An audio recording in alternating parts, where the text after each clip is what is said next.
So before I get into the talk on our architecture, I'm going to make a kind of quick intermezzo in a design venture that I started a few years ago. The main sort of drive and the main focus and the way we've been engaging in design has been to set out a series of agendas, a series of concerns that we had to society, and how could these sort of generate design. So as opposed to the other way of working, which is the common way where people say, oh, I just want to do a cool new chair, and not asking themselves, what does it mean to be sitting, and you're all sitting today.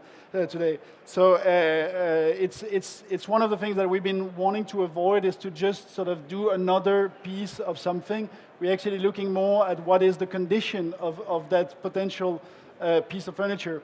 And so a lot of these different concepts could be gathered under the umbrella of something that is very relevant today, which is nomadic living. And nomadic living is really sort of in tune with the way that people more and more start to live in a world where space is more and more scarce, where working conditions change faster than ever, and so people end up moving more than ever. And so this is a sort of like a one picture sort of like representation of, in a kind of classical house space of our collection. We have more products now, but this was what we did back at the time when I did prepare the presentation. And all these products can actually collapse into this much space, which gives you one sort of hint about the behavior of what we're doing, and one of the key issues that we're dealing with. One of them is accordion. So I'm just showing you the designs that I have done myself for my production company, Makers with Agendas. We're also doing other designs that we're doing with other designers or as a group. This trestle is a sort of a standard trestle. It has the particularity to kind of collapse onto itself into the smallest trestle you can possibly get. So you can actually get 10 of those in the same space as one standard trestle, which is not so much that you should abuse in having a million trestle at your home. It just means that it's a lot more sustainable in terms of how production is being distributed in the world. This is the piece, and how do so I just click it there. So you can see how it works here. And it seems really simple the way that it's unfolding here, but it's of course it's been a lot of sort of thinking behind it. Another product that goes in the same line of thinking is actually a clothing rack, which is very basic. What we added to it is the idea of actually being able to curate your wardrobe, so you have like 5 different sort of spaces where you can put 5 different types of clothes. And what's particular about it is that all these different tubes that you saw, they fit into each other. So they actually become one tube. And that, of course, is a huge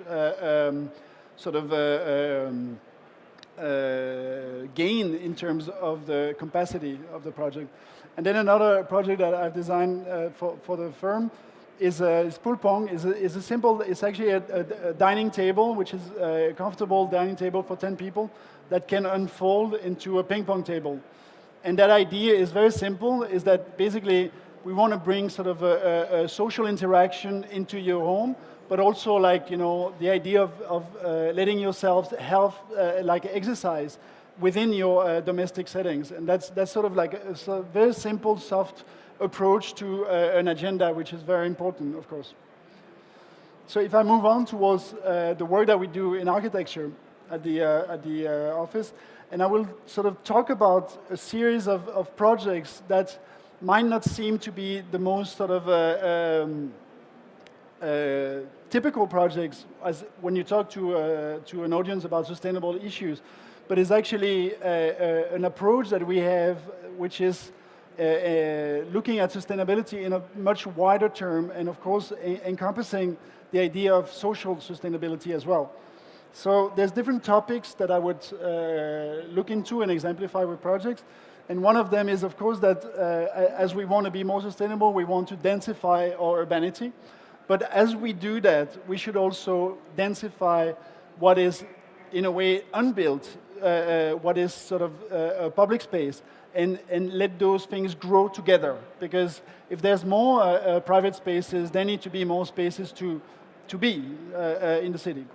And one of the projects, and a lot of the projects are sort of like classic of our work, you could say, and I'm not going to detail them, I'm just going to show you images and explain you why they fit in that mentality. And this idea of a sort of youth house on the shore of Copenhagen here, where we basically offered the kids a lot of the places that they wouldn't have otherwise, places to play, places to learn outdoors.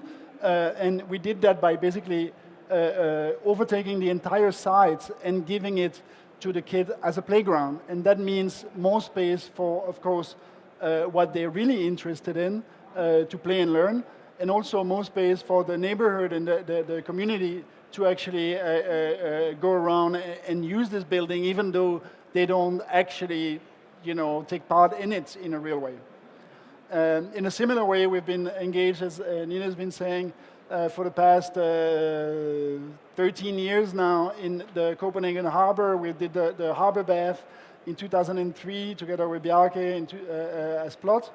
And 10 years later, we actually opened in 2013 the Calverbowl Waves project, which is a very exciting project for rethinking how do we set out public space in our cities, because it's actually not even in a space that exists, it's on the water.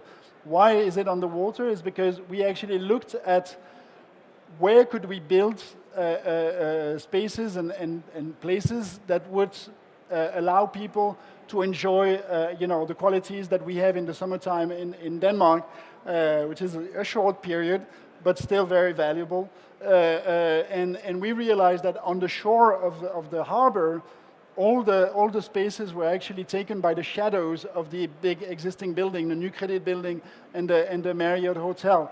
So what we decided to do is actually to lay out a map of how to avoid these shadows so that we would pick up the sun on the water. And this is the way that it ended up looking like. It's a project that is much more complex, has a lot more aspect to it, programmatically especially. There's a lot of, the reason why it's three-dimensionally broken up is because there's a lot of programs that are being inserted in the waves itself. And so, yeah, I'm just giving you some summer views that you might feel nostalgic about. I definitely do on a day like this where, I've been like freezing cold just coming here. So the project has been a very interesting place to actually gather experiences in the city and see how our people reacted and obviously positively reacted, as you can see here.